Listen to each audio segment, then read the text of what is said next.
ज्या मतदारसंघातून येतोय त्या मतदारसंघामध्ये अंमळनेर म्हणून जे गाव आहे त्या अंमळनेर गावाला जवळपास 2 लाख लोकसंख्येचं हे गाव आहे। ब्रिटिशांनी एकेकाळी विचार केला होता आणि त्या काळापासून 2 पोलीस स्टेशन बांधून ठेवलेले।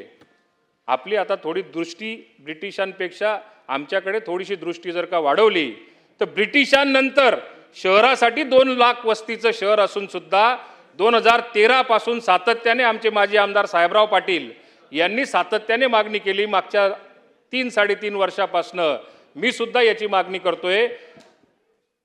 मंत्री महोदयांना माझी एकच विनंती असणार आहे की शहरामध्ये ज्या पद्धतीने गुंडगिरी वाढलेली आहे, गोळीबार वाढलेला आहे, चोरीचं प्रमाण वाढलेलं आहे, शेतकऱ्यांचे गुरंढोरं चोरली जात आहेत, इवन MSCBचे तार चोरले जात आहेत, केवळ फक्त एकाच पोलीस स्टेशनवर किंवा छोटंसं अजून दुसरं पोलीस स्टेशन जे ब्रिटिशांच्या काळापासून चालू आहे त्या पोलीस स्टेशनवर अवलंबून असल्यामुळे हे चोर कुठेतरी वाढवायला आणि गुंडगिरी वाढताना आपल्याला दिसते।